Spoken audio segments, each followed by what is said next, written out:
papasok na po ang dalawa.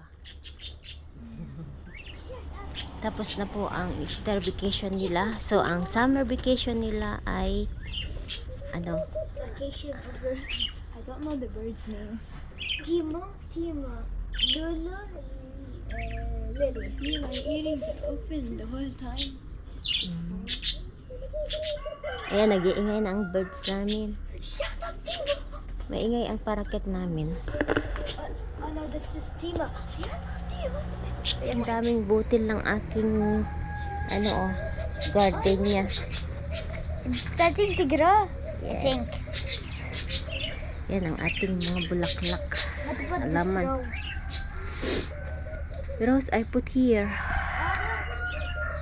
He's here? Look at it. Yeah. The sunflower is blown, but here the rose is... Ito yung bay leaf. Ay, bay leaf. Bay leaf.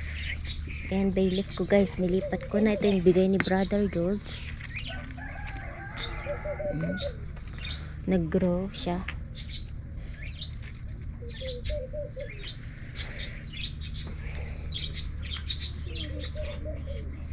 Waiting kami sa kanila. Ayan, si Mibo. Nag-ingay na siya.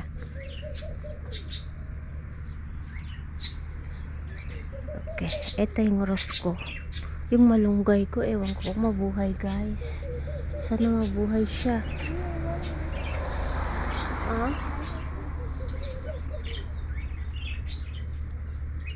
Meron naman siyang sprout, oh. Barang agbyag. Inilipat ko na eh. Anyway, naputol siya. Naputol siya guys. Yun yung main stems niya. What are those called again? The one Pomelo. Pomelo and the one you made me eat. Look When I at. asked. Look at. Look at. Yes. The yellow one? Yeah, look at. And we have a farm of like vegetables Hala, and will have- fruits. Birds.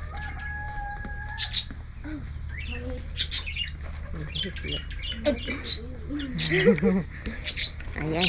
Okay. Hello po. Magandang hapon. Tara po, samahan niyo ako. Manguha ng lokat kasi gawa po tayo ng jam. Kasi pag hayaan natin ng ilang week pa ito may hinog na sila and ang tawag nito mag-uud siya, sayang, kaya kunin na natin. Tara, samahan niyo ako guys.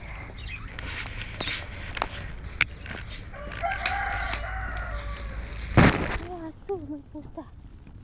Tayo manguha sa loob mamaya. Ayan, ito mga ito, pwede na ito.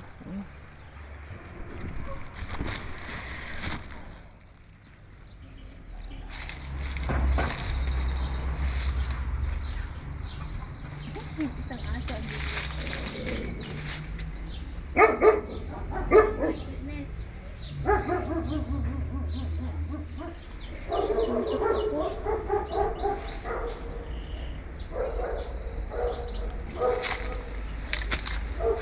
Alam nyo, pag hindi pa ito kukunin, mangingitim siya. Tapos mag-uod, sayang. So, kunin ko yung makuha ko ba. Oh, daming guys, yung tinik kasi na yung wild berries. Kumapit sila, sakit-sakit. Daming doon, malalaki.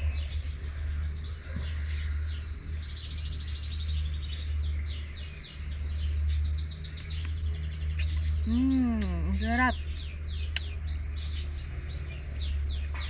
Dami siya.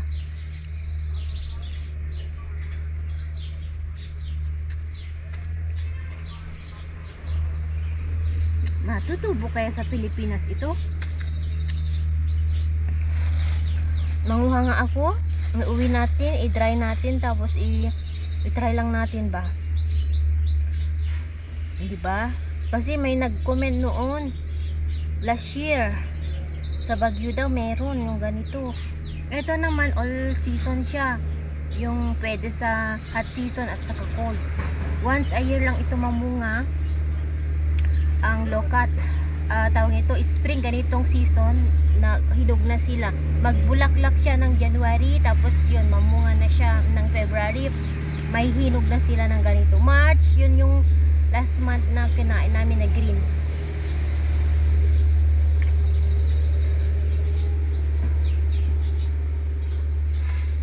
Mabango ang bulaklak nito. Baka may uod na yan. Ay, grabe, ang daming bunga doon. Oh, grabe. Na ito sa kapitbahay namin, guys. Ayan, nakakuha na ulit. Wow. So, doon tayo, oh. Himayin natin kay Mibo. Let's go na, guys, kasi magluluto pa si Mami Laura ng pananghalian. Tapos gawa tayo ng jam after. Ayan. Yan. Hindi ka dito, Mibo. Kainin mo yun. Let's go, guys. Oh.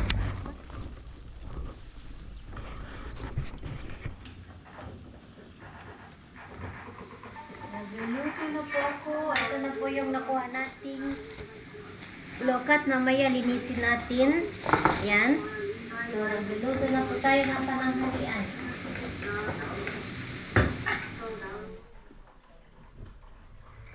Nakaluto na po ako. Ayan na po yung pagkain namin. And then, ito yung rice. Lebanese rice. At hugasan natin. Ito din yung salad ko. Lettuce. Umpisa na natin gumawa ng jam. Kadami-dami. Hindi ko na ito balatan. Pati yung balat ilalagay natin. Konti lang yung gawin natin ba? Para try lang. Pero I'm sure masarap ito. So, ang tanggalin lang natin is yung buto. First time ko itong gawin. So, marunong naman ako gumawa ng jam. Parehas lang yung procedure. Lagyan ng sugar. Lagyan ng lemon.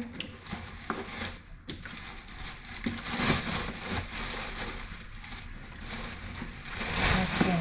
Hugasan natin ng mabuti. Kasi, yung alam nyo, dito niya, oh. Merong dry siya. Ayan, oh. Kapag ano, guys, pwede kayong iuwi ito sa Pilipinas, yung jam. Ipatipin natin doon. Basta balutin siguro ng ano, no? Yung pang traveling pack.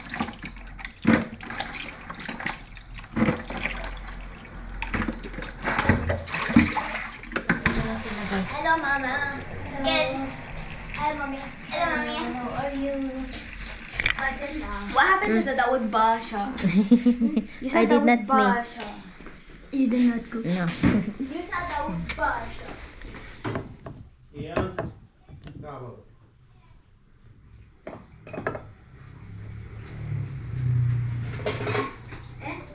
حط لي هذا على الشوش. Alright.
Eto, tanggalin natin yung buto, guys.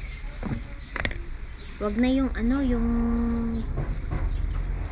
balat. Kasi pwede lang yan. Nandyan yung sustansya ba. Buto lang talaga ang matanggal.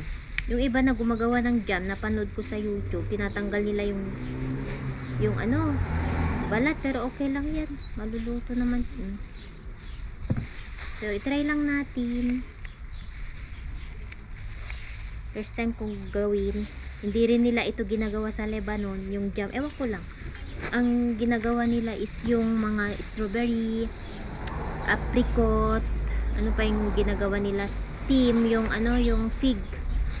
Yun lang yung alam ko na ginagawa nila na ano, na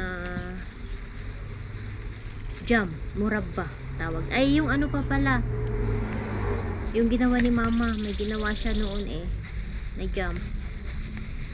Yung parang santol siya na yellow, queen's fruit ba yun? O ewan, kalimutan ko na yun sa ano, sa Arabic, yung queen's fruit.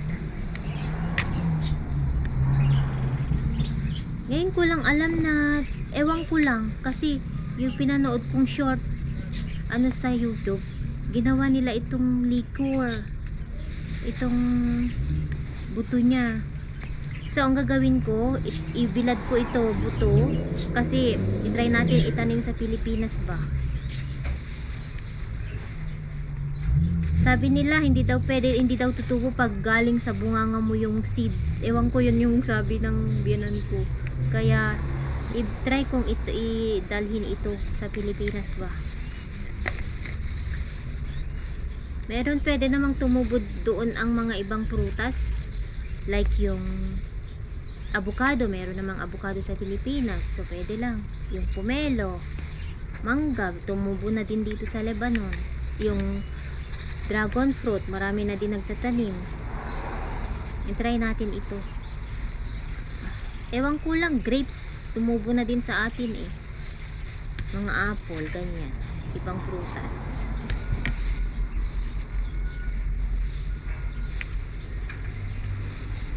Pararanas natin sa mga bata. Ngayong malaki na sila. Yung babae may naalala siya, pero si Kian wala siyang naalala. Yung naalala niya lang is yung baboy daw. Ay, yung baka ba? Yun lang ang alam niya, naalala niya. Pero si Cheyenne, naalala niya lahat kasi since birth siya.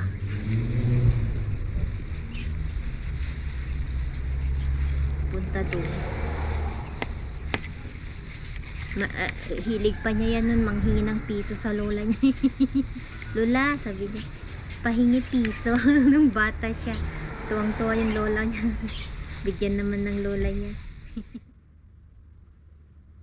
Hi guys, gawin na po natin ito. Bale ito, dalhin natin sa Pilipinas. I-try natin maggawa ng jam, tapos ilagay natin sa jar. Pwede kaya no? Tapos balutin ko siya. Kahit dalawang ganyan lang siya na jar, ipatikim ko lang sa kanila. Alam nyo? So, balak ko na dalhin ito. And then, yung next na gagawin ko ay para sa bahay. So, yan. Itry natin magdala ng jam sa Pilipinas. Homemade na low-cut jam. O, diba? Pwede naman siguro, ano guys, basta balutin siya ng, ano, yung pang-travel na plastic. Patikim ko sa kanila. So, i-measure natin, ay ito. Measure natin ang ating, yung iba tinanggal ko yung balat, yung iba tinira ko. Ayan, 1. Measuring ko kasi, tignan ko kung ilang cups yung ilalagay kong sugar.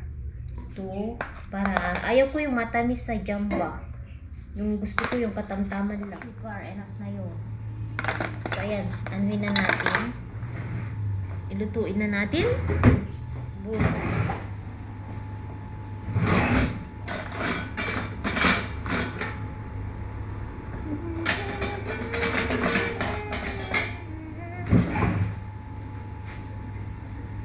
Alam nyo, gusto ko magdala yung mga hindi pa nila natikman. Like, alam nyo, kasi pag uwi namin dito, wala na. Hinog na sila. At saka malalamog kasi sila pag ano.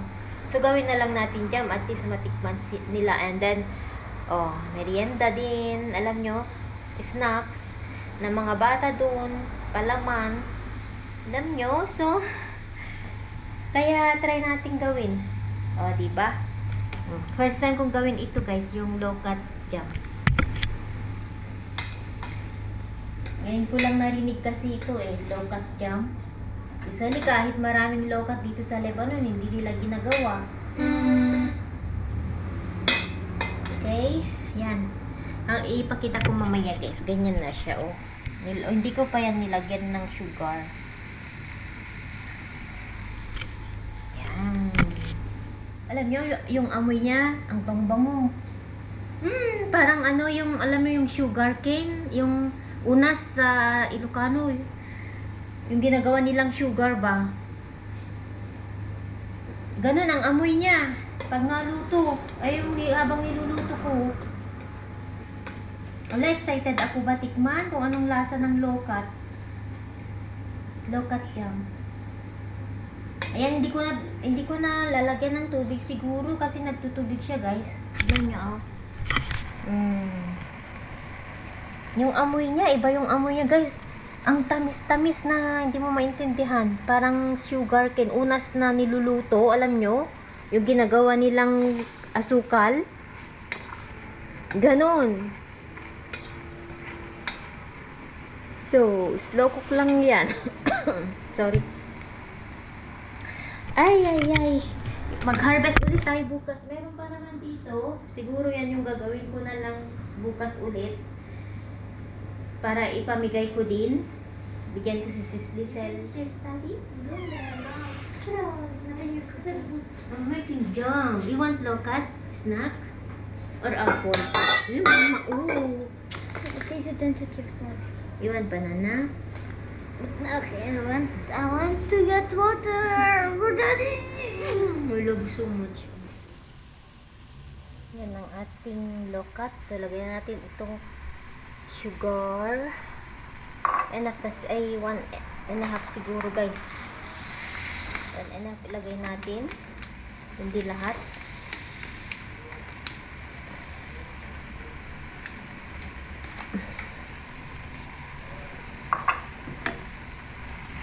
Mamaya lagyan natin ng lemon. Mamaya.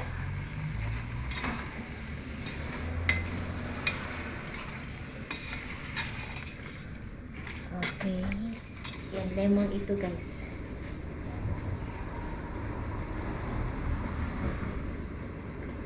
Ayan na yung jam natin. Ganyan ba talaga guys? Nilagay ko na yung lemon.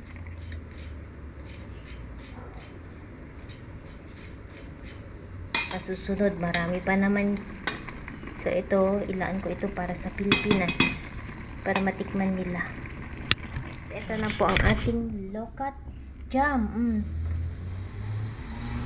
Konti lang pala yun. Akala ko marami siya. Pero okay lang, gagawa ulit tayo. Oh.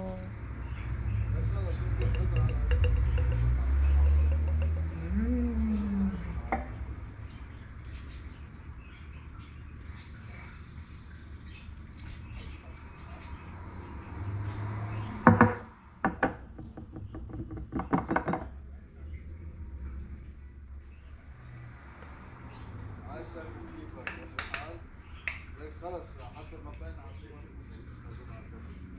خلاص قطعة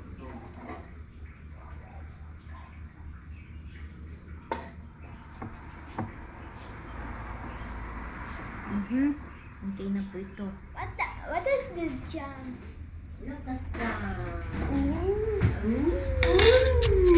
And tell me if it's delicious, okay? Okay. So I know if it's delicious or not. If it's So not, if it's not if delicious, it's not delicious, I will not make anymore.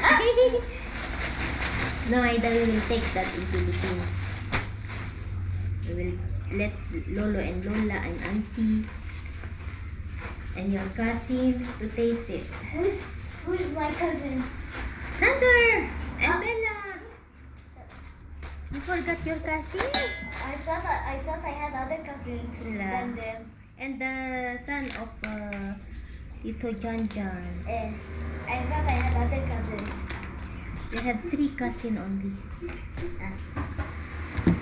Yan natin ang butter. Gawa na natin si bunso ng lokat jam. Para hindi na masira ang ating lokat jam. Ay, ang ating lokat jam. Ang ating lokat. Gawa na natin ng paraan para makain.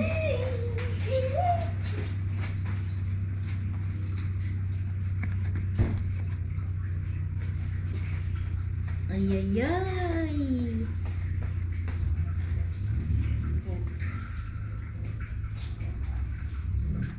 Pati yung kulay niya, oh. Orange, golden. Golden. Royal family.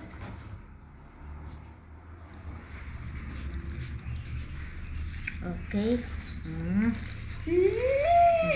Tell me. Tell me if it's delicious. Sige, so.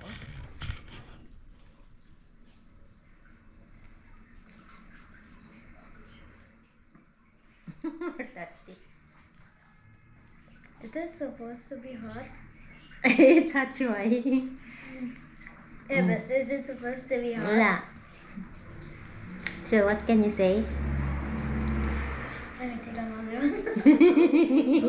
Chu? Hold siya. Malaki. Yan yung kubus, guys. Mas masarap siguro yan pag pandisa lang ipalaman, ano. Kubus kasi yan, eh. Ayan, si Bunso. Ayan, oh. Ito na po ang ating, ano, pinapalamig ko na lang siya. Okay, punong-puno. Para sa Pilipinas. Iwi natin yan. Gawa pa tayo ng isa, kahit ito, oh. Hanggang ganito pa. Para pag may ano, tawag yun? Morning ano ba, breakfast, pandesal yan, oh, may ipalaman natin, may ipalaman tayo. Hindi yung margarine or ano yung ilalagay natin. Lagyan natin ng margarine at saka yan, ako ang sarap.